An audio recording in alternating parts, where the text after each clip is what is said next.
Good morning. Today we're going to go over the two counters to the Crumpau that Ringeck explains in his gloss, and then we'll be getting into the thwart cut sequence next week. So this is the Ringeck gloss. Note how one shall counter the crooked hew. This is when you over or under hew from your right side. If he then hews also from his right side with crossed arms crooked onto your sword and leaves your hews astray with it, remain with your sword strong at his and shoot in the point long under the sword to his chest.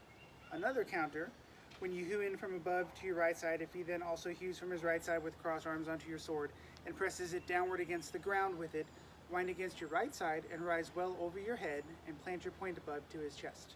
If he parries this, remain standing as you were with the cross guard in front of the head and work nimbly with the point from one opening to the other.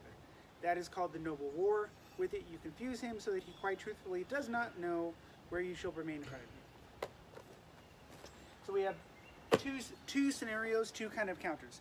So just to review, the Crumpau is this across the body, and so both of these are counters to them crumping our blade, not really the hand. So if we've attacked and the opponent has crumped, they've now ended up on top of our sword and they've sprung out a little bit, so they're going to be to the side. We kind of have two options. If they're mid-blade and we can, I like to shuffle out and turn to face them a little bit so that my edge is there. I can get in here with some pressure and I'm just going to thrust them. So the person has crumped out, we're going to realign our blade and get this thrust under their weapon. There's a couple things that are important. So when I'm here, I'm not going to just push out my arms. I have no leverage. So it's just a little shuffle step and reorientation with the body to have good strength and pressure with the blade. The other thing is that means that if they start to take off for their counter, it's very easy to follow and stay safe. If we just kind of push out with the arms, we're trying to wrist it up, we're probably not going to get the thrust alignment anyway, and we're not going to have any good control if the opponent's going on to the next thing.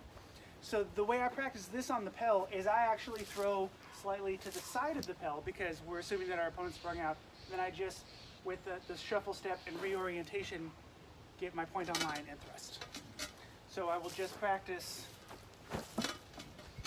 We want it to be pretty quick, so it's 1, 2, 3, pretty quick. So again, we're throwing on purpose to the side of the pel to facilitate practicing our reorientation against the opponent and the thrust. So that's the first option. The second option is that they end up a little farther out or they've crumped and pushed. So there's really no way we can reorient and get the point onto the opponent. What we're going to do is we're just going to wind up into kind of a right oxy position. It's almost a hanging guard because you're really making sure that you're clearing the point. Then we're going to bring our point back in to thrust high over their hands. So this time the opponent is here, we're slipping our point out and then thrusting over the hands. And then Ringeck says if they parry, do some disengaging action from this up here to confuse them. So the way I practice this one is again, striking to the side on purpose. And then again, I really like to facilitate everything with footwork, so I'll do a slight shuffle. Then I can come in with the thrust. I can disengage. Because I like to cut so much, and I do like those back edge cuts, I'll actually thrust and then maybe throw the back edge continuation if they do parry that to the side. So one more time, cut, wind up, thrust.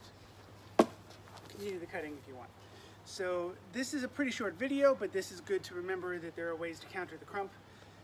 So we can, if they end up kind of mid-blade, reorient and thrust. If they end up a little farther out or they drive our point low, we're going to wind up and thrust and then continue through.